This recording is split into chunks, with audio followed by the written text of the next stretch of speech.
ആകാശവാണി.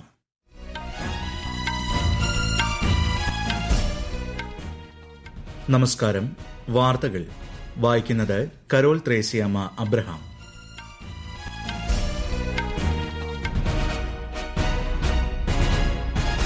പ്രധാന വാർത്തകൾ. പ്രധാനമന്ത്രി നരേന്ദ്രമോദിയുടെ അധ്യക്ഷതയിൽ ചീഫ് സെക്രട്ടറിമാരുടെ 4ാമത് ദേശീയ സമ്മേളനം ഡൽഹിയിൽ പുരോഗമിക്കുന്നു. രാജ്യത്തിന്റെ ഉരുക്കുമനുഷ്യൻ സർദാർ വല്ലഭായ് പട്ടേലിന്റെ ചരമവാർഷികം ഇന്ന്. ശ്രദ്ധാഞ്ജലി അർപ്പിച്ച് പ്രധാനമന്ത്രിയും ആഭ്യന്തരമന്ത്രിയും. ഒരു രാജ്യം ഒരു തിരഞ്ഞെടുപ്പ് സംബന്ധിച്ച് 2 ബില്ലുകൾ നാളെ ലോക്സഭയിൽ അവതരിപ്പിക്കും.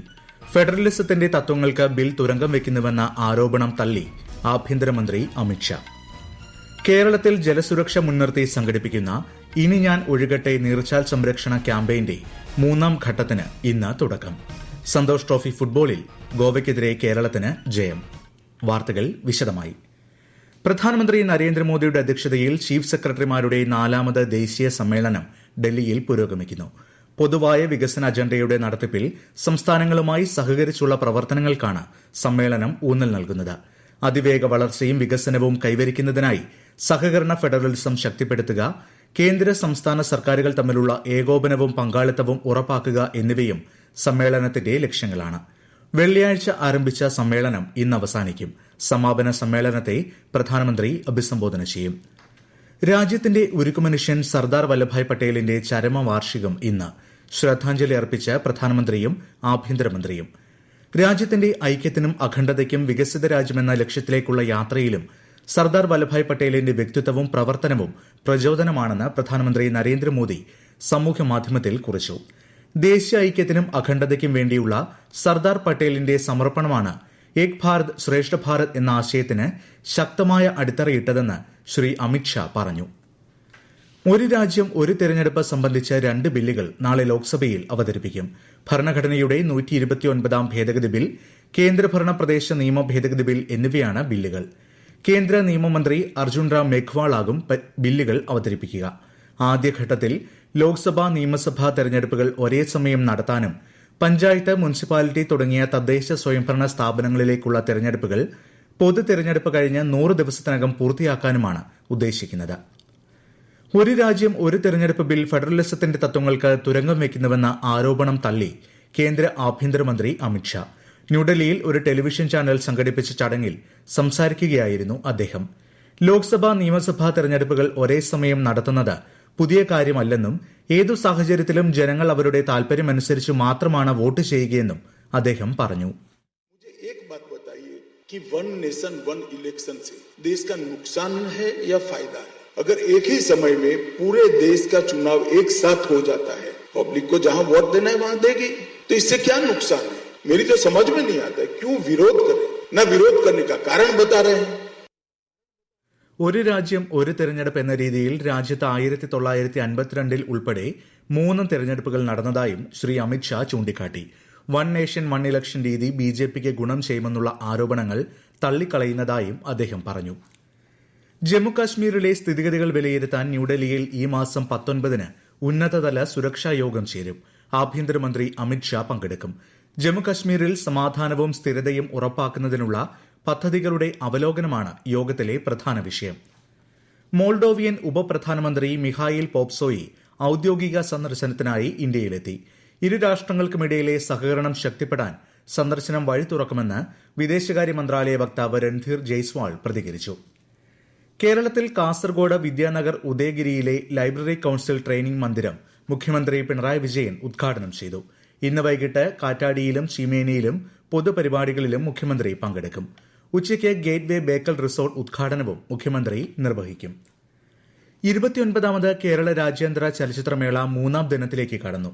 വ്യത്യസ്തമായ 70ഓളം ചിത്രങ്ങളാണ് ഇന്ന് മേളയിൽ പ്രദർശിപ്പിക്കുന്നത്. വിശദാംശങ്ങളുമായി ആകാശവാണി തിരുവനന്തപുരം ജില്ലാ പ്രതിനിധി രജു കോലിയക്കോട്. ഞായറാഴ്ചയായതിനാൽ ചലച്ചിത്രമേളയിൽ വൻ തിരക്കാണ് അനുഭവപ്പെടുന്നത്. ലൈഫ് ടൈം അച്ചീവ്മെന്റ് പുരസ്കാര ജേതാവ് ആൻഹുയുമായി സരസ്വതി നാഗരാജൻ നടത്തുന്ന സംഭാഷണമാണ് ചലച്ചിത്രമേളയിലെ ഇന്നത്തെ പ്രധാന ആകർഷണം. അന്താരാഷ്ട്ര മത്സര വിഭാഗത്തിലെ 2 മലയാള ചിത്രങ്ങളിലൊന്നായ ഫെമിനിച്ചി ഫാത്തിമ ഇന്ന് പ്രേക്ഷകർക്ക് മുന്നിലെത്തും. ജിതിൻ ഐസക് തോമസിന്റെ പാത്ത് മലയാളം സിനിമ ടുഡേ വിഭാഗത്തിൽ ഇന്ന് പ്രദർശിപ്പിക്കും. മുതിർന്ന ചലച്ചിത്ര നടിമാർക്ക് ആദരമർപ്പിക്കുന്ന മറക്കില്ലൊരിക്കലും പരിപാടിയും ഇന്ന് നടക്കും. ജമ്മുകശ്മീരിൽ തീർത്ഥാടകർ സഞ്ചരിച്ച ബസിന് നേരെയുണ്ടായ ഭീകരാക്രമണവുമായി ബന്ധപ്പെട്ട കേസിലെ പ്രതിക്കെതിരെ ദേശീയ അന്വേഷണ ഏജൻസി കുറ്റപത്രം സമർപ്പിച്ചു. ജമ്മുവിലെ NIA പ്രത്യേക കോടതിയിലാണ് പ്രതി ഹക്കം ഖാനെതിരെ കുറ്റപത്രം സമർപ്പിച്ചത്. കഴിഞ്ഞ ജൂൺ 9 ബസിന് നേരെയുണ്ടായ വെടിവയ്പിൽ 8 തീർത്ഥാടകരും ഡ്രൈവറും കൊല്ലപ്പെടുകയും 41 തീർത്ഥാടകർക്ക് ഗുരുതരമായി പരിക്കേൽക്കുകയും ചെയ്തിരുന്നു. ഈ വാർത്തകൾ ആകാശവാണിയിൽ നിന്ന്. ആകാശവാണി വാർത്തകളും വാർത്താ അധിഷ്ഠിത പരിപാടികളും All India Radio news Thiruvananthapuram YouTube ചാനലിലും at All India Radio news Thiruvananthapuram Facebook പേജിലും AIR ന്യൂസ് _ തിരുവനന്തപുരം ഇൻസ്റ്റഗ്രാം അക്കൌണ്ടിലും at AIR news _ TVM X ഹാൻഡിലും ലഭ്യമാണ്. ജലസ്രോതസ്സുകളുടെയും നീർച്ചാലുകളുടെയും വീണ്ടെടുപ്പ് ലക്ഷ്യമിട്ട് ഹരിത കേരളം മിഷൻ സംഘടിപ്പിക്കുന്ന ഇനി ഞാൻ ഒഴുകട്ടെ ജനകീയ ക്യാമ്പയിൻ 3ാം ഘട്ടത്തിന്റെ സംസ്ഥാനതല ഉദ്ഘാടനം ഇന്ന് വൈകുന്നേരം പാലക്കാട്, തൃത്താല, കണ്ണനൂരിൽ നടക്കും. കേരളത്തെ സമ്പൂർണ്ണ ശുചിത്വ സംസ്ഥാനമാക്കി മാറ്റാൻ ലക്ഷ്യമിട്ട് സർക്കാർ പ്രഖ്യാപിച്ച മാലിന്യമുക്തം നവകേരളം ജനകീയ ക്യാമ്പയിന്റെ ഭാഗമായാണ് 3ാം ഘട്ട പ്രവർത്തനങ്ങൾ. 78ാമത് സന്തോഷ് ട്രോഫി ഫുട്ബോളിൽ ഇന്ന് രാവിലെ നടന്ന മത്സരത്തിൽ കേരളത്തിന് ജയം. ഗോവയെ 4-3 കേരളം പരാജയപ്പെടുത്തിയത്. കൂടുതൽ വിവരങ്ങളുമായി ആകാശവാണിക്ക് വേണ്ടി സുരേഷ് ബാബു. കരുത്തർ തമ്മിൽ കൊമ്പ് കോർത്തപ്പോൾ പിറന്നത് 7 ഗോളുകൾ. അജ്സൽ, മുഹമ്മദ് റിയാസ്, നസീബ്, ക്രിസ്റ്റി ഡേവിസ് എന്നിവരുടെ മുന്നേറ്റങ്ങൾ ഗോവൻ പ്രതിരോധത്തെ പിച്ച് ചീന്തിയപ്പോൾ കേരളം തുടർച്ചയായി വലചലിപ്പിച്ചു. ഒപ്പത്തിനൊപ്പം പൊരുതിയ ഗോവയെ മറികടന്ന കേരളത്തിന് ലഭിച്ചത് നിർണായക ജയം. ഈ വിജയത്തോടെ ക്വാർട്ടറിലേക്കുള്ള വഴിയിൽ കേരളത്തിന് പ്രതീക്ഷ വർദ്ധിച്ചു. ബോർഡർ ഗവാസ്കർ ട്രോഫിയിലെ 3ാം ക്രിക്കറ്റ് ടെസ്റ്റിന്റെ 2ാം ദിനം ഇന്ത്യക്കെതിരെ ഓസ്ട്രേലിയ ഭേദപ്പെട്ട നിലയിൽ.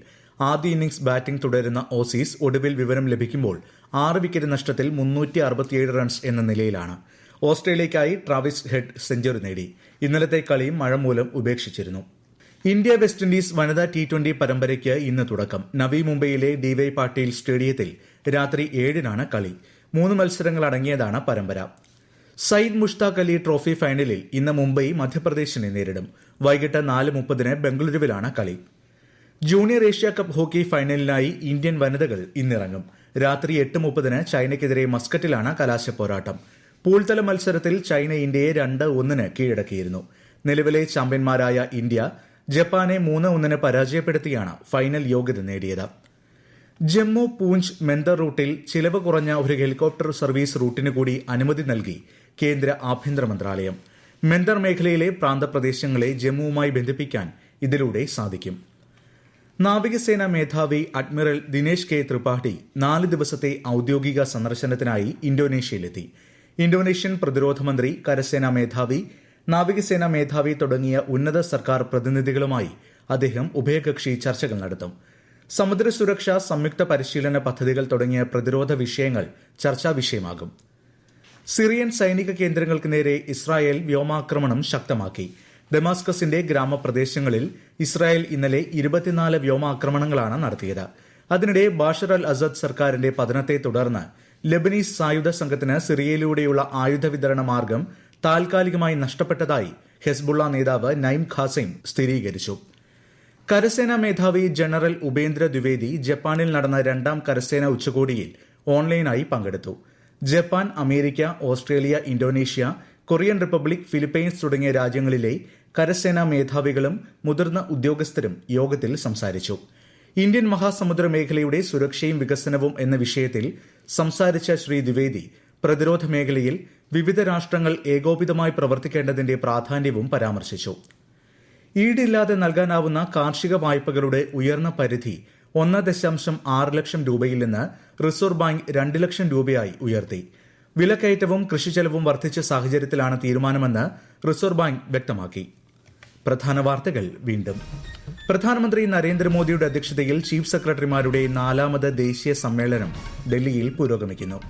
രാജ്യത്തിന്റെ ഉരുക്കുമനുഷ്യൻ സർദാർ വല്ലഭായ് പട്ടേലിന്റെ ചരമവാർഷികം ഇന്ന്. ശ്രദ്ധാഞ്ജലി അർപ്പിച്ച് പ്രധാനമന്ത്രിയും ആഭ്യന്തരമന്ത്രിയും. ഒരു രാജ്യം ഒരു തെരഞ്ഞെടുപ്പ് സംബന്ധിച്ച് 2 ബില്ലുകൾ നാളെ ലോക്സഭയിൽ അവതരിപ്പിക്കും. ഫെഡറലിസത്തിന്റെ തത്വങ്ങൾക്ക് ബിൽ തുരങ്കം വെക്കുന്നുവെന്ന ആരോപണം തള്ളി ആഭ്യന്തരമന്ത്രി അമിത്ഷാ. കേരളത്തിൽ ജലസുരക്ഷ മുൻനിർത്തി സംഘടിപ്പിക്കുന്ന ഇനി ഞാൻ ഒഴുകട്ടെ നീർച്ചാൽ സംരക്ഷണ ക്യാമ്പയിന്റെ 3ാം ഘട്ടത്തിന് ഇന്ന് തുടക്കം. സന്തോഷ് ട്രോഫി ഫുട്ബോളിൽ ഗോവയ്ക്കെതിരെ കേരളത്തിന് ജയം. വാർത്തകൾ കഴിഞ്ഞു. അടുത്ത വാർത്താ പ്രക്ഷേപണം വൈകുന്നേരം 6:30.